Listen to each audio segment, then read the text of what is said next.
All right, so it's been quite the off season. We are already looking forward to the next NFL season coming up this September. And we figured we'd get a jump start on our award predictions. So, starting off with the Defensive Rookie of the Year. All right. So I'm trying to go a bit outside the box on all my picks.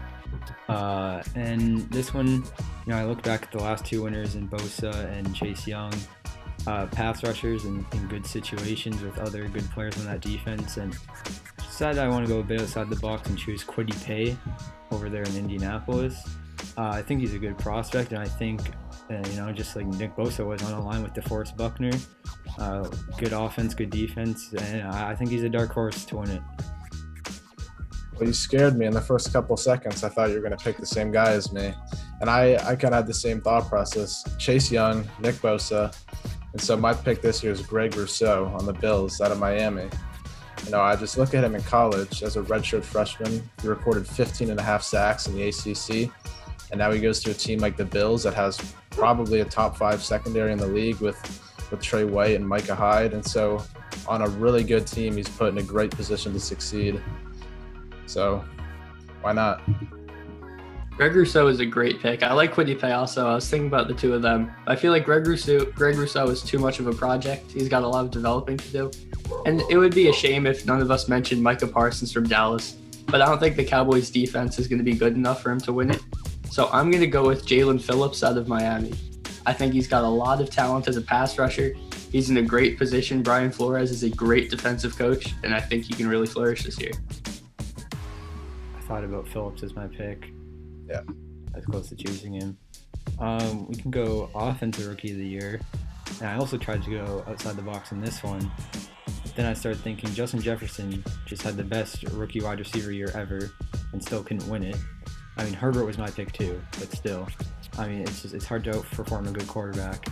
And for that reason, I'm taking Trevor Lawrence. It's kind of a boring pick. I didn't really want to make it, but I did. I feel like he's going to be good. He's got weapons around him.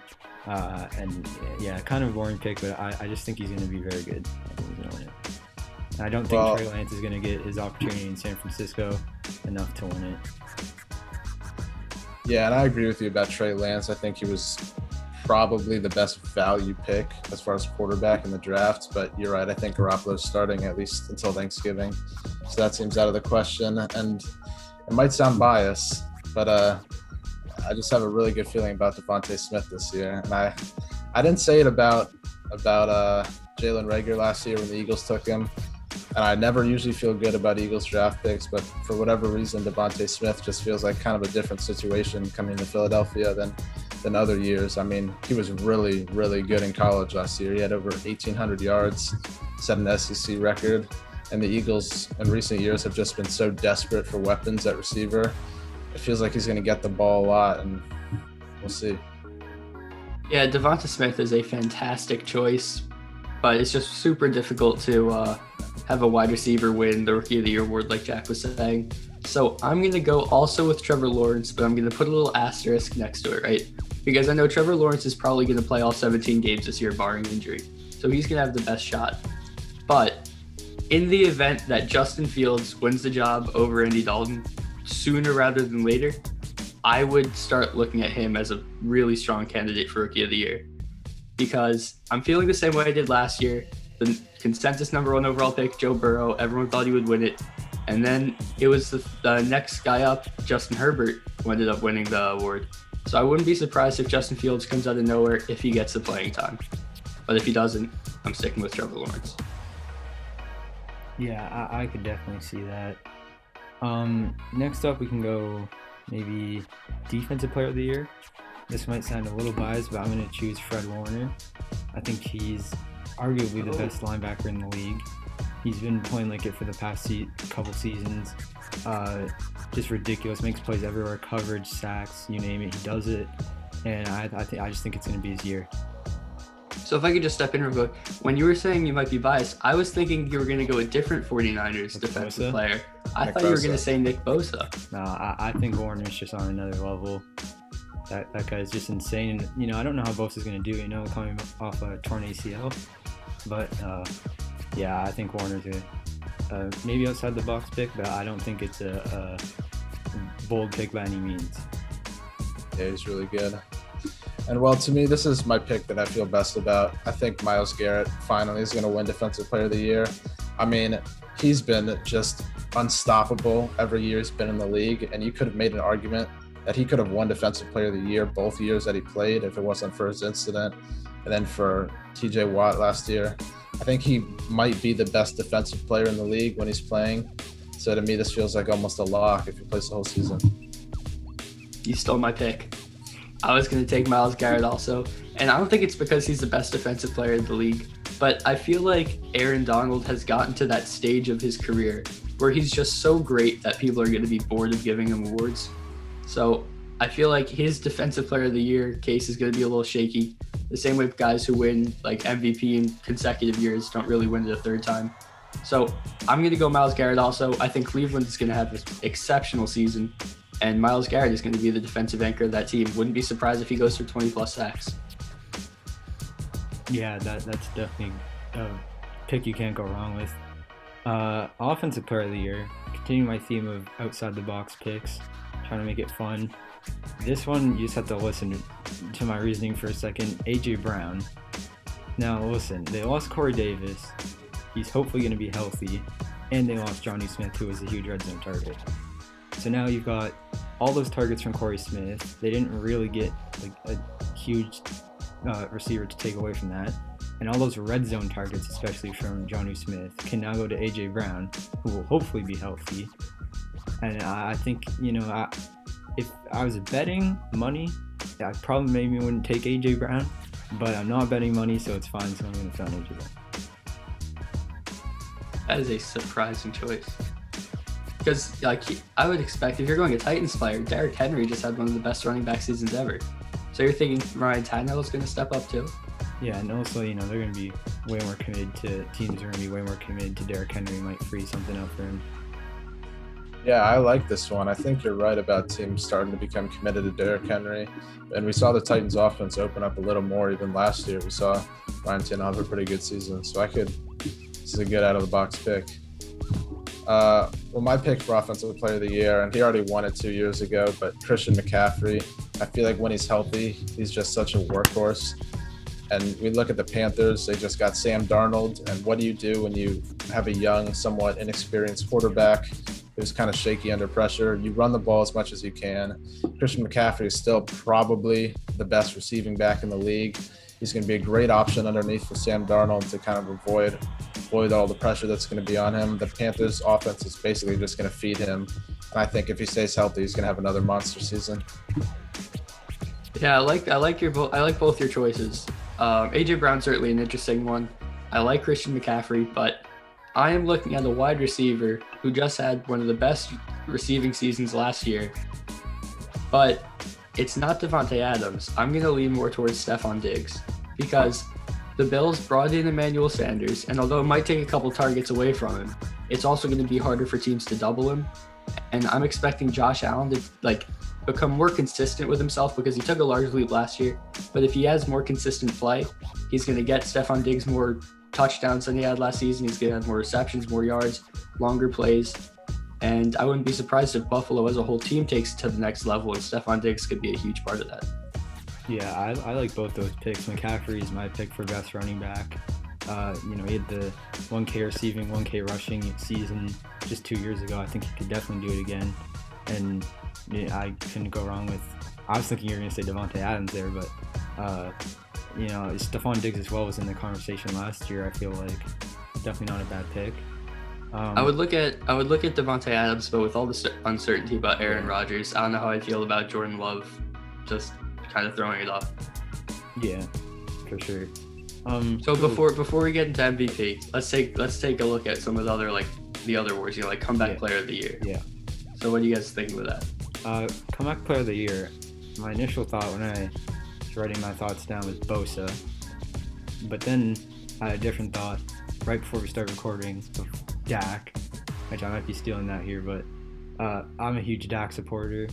I think he's a great quarterback. He's gonna have all kinds of weapons around him. I feel like it's barring another injury, it has to be him. Yeah, and I agree with you. This was also my pick.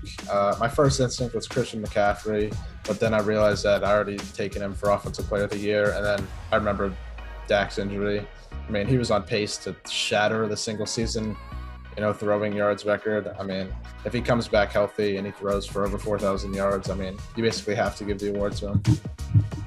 All right, so I just want to say this. If the NFL were smart, they would rename it the Alex Smith Comeback Player of the Year award because of just the transformation he took last year from his leg. But here's my problem with picking Dak, right? It's going to be hard to give it to a quarter, right? So especially when there were so many injuries and a lot of guys are going to be having comeback seasons. And I think the choice is going to be the running back out of New York, who's going to have 2,000 scrimmage yards next year and 15 touchdowns, Saquon Barkley, as he's going to lead the Giants to a playoff berth. And when he has an incredible season like that, of course, he's going to have to win the award. Did you say 15 or 50? 15 touchdowns. Oh, okay. 1-5. Yeah. I mean, you never know, but I could see it. I could definitely see it. It would rely on him not being injured again. Oh my God, I'm hoping all of these guys stay healthy again, because last year was so tough on injuries. Yeah. Go Coach of the Year. And I've chosen Sean McDermott. You talked a little bit about this, but I think the Bills are going to take another step. I think he had a strong case for it last year. And I think just because he didn't win it last year, he's going to pose a strong case again. And I think he can get it. Yeah, and my pick here is going to be Brian Flores on the Dolphins. I agree with you. I think Sean McDermott is easily a best Coach of the Year candidate. But, that seems like a straightforward one. And so I was kind of looking for other options. And Brian Flores on the Dolphins, he's going to have one of the most talented rosters in the league next year. I mean, you look at his defense that he has together. He's a defensive coach. He came from Belichick. He's going to have so many players to work with. Then on the offense, you're basically surrounding Tua with the best weapons that you can. And so if the Dolphins have a good season, I think Brian Flores has to be my pick. So once again, Jack Plaskow is stealing my choice of Brian Flores. I think Sean McDermott had his big breakout year last year as a coach, and I wouldn't be surprised if Brian Flores has the same type of step up, maybe see more development out of Tua Tagovailoa. But a second choice I'm going to throw out there is Brandon Staley from the Chargers, because I'm expecting to see even more from Justin Herbert. I'm expecting to see the defense step up a little bit. And if they start to make a run and have a great record, possibly unseat the Chiefs, then he's going to have a very strong case for Coach of the Year. Yeah, well, I was thinking about Flores, and then I decided that I think the Bills are going to win that division. And I think it's going to be very hard for Flores to, not win his division and also get Coach of the Year. They went 11-5 last year. Are they going to maybe win a few more games but still lose the division again? I think it's going to be McDermott, but I think Flores was my second choice. Tough. All right, the one we've all been waiting for. The MVP. Who are you guys taking? Well, my initial thought here was Justin Herbert because, it feels like a trend, second-year quarterbacks winning MVP. But then I took a step back and I realized, what Justin Herbert, he's playing in the AFC West, which is probably a top 3 hardest division in the league. And you mentioned it before, I think the Bills are going to take a huge step forward this year. I think Josh Allen wins MVP this year. He had so many critics coming into last season, and he just got so much better. He's always had that physical talent coming out of college, but I don't think anybody could have really expected him to do what he did last season. And so now I think if he takes another step forward, he has an incredibly talented team around him with a great head coach like we talked about. I think his ceiling is as high as anybody in the league. I like the Josh Allen pick because I remember last year you almost picked the Bills to upset the Chiefs and then changed your mind right at the last second, which was a good idea. Yeah. But Josh Allen, he could take another huge step up. Yeah. What do you think, Jack? So my pick is a bit boring so my pick is Mahomes because he's the best player in football in my opinion, but he hasn't won it in 2 years. It for a guy like him seems like a long 3 time, years. right? Because he gets caught behind Lamar's insane year, and then Rodgers again, just because I think Rodgers won it, and I think I agree with that. But Mahomes hasn't won in 2 years. He just lost the Super Bowl in which he played arguably the worst game of his career. So there's now a fire under him. He's got now a really good offensive line with all the additions they made. The same really good receiving core coming back. So really, what's stopping him now from not winning the MVP, right? So Mahomes is my pick. Kind of a boring one, but I can't bet against him. I like Josh Allen, I like Mahomes, and I want to underscore my pick by just saying if Aaron Rodgers gets traded to a team in Mahomes' division and ends up winning the division, then I think he would be able to repeat. But I'm going to give kind of like my MVP take and then a bonus take on top of it. So I'm going to say the MVP is going to be none other than the GOAT, Thomas Patrick Brady Jr. And he's already shown last season that he can continue to put up the numbers. He had 4,800 yards and 40 touchdowns at 44 years old, which is unbelievable. And I don't think he's getting any worse. I think his team is only getting better.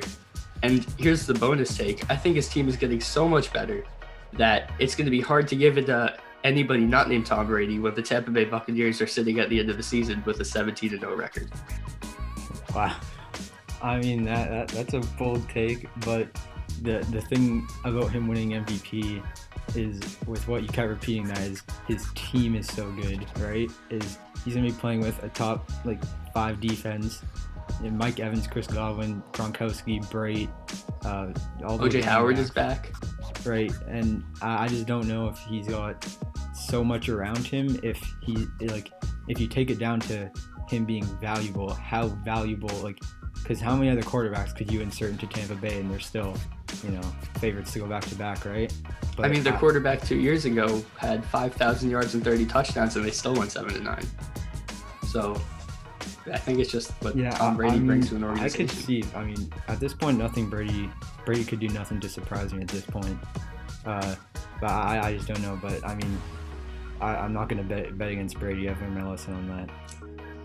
Yeah, I hadn't even thought about that, and it sounds pretty scary now. I didn't even consider that could happen, that Brady could win another MVP award, but I think you're right. And if that happens, that would be ridiculous.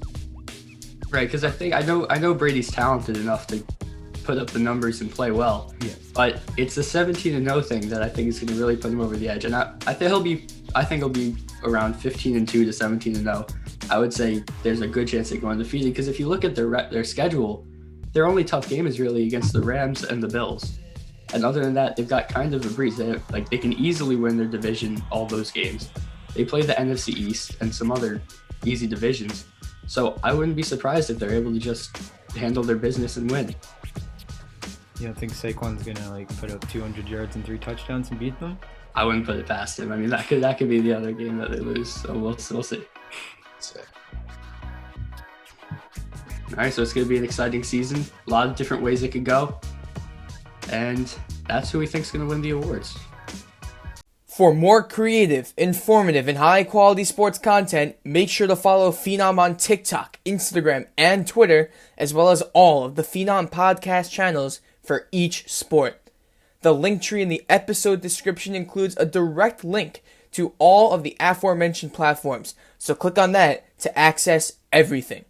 Phenom boasts a team of over 100 youth contributors from around the world, covering every sport on every media platform. If you are interested in potentially joining the Phenom team as a writer or content creator, send an email to cole@phenommedia.net showing your interest.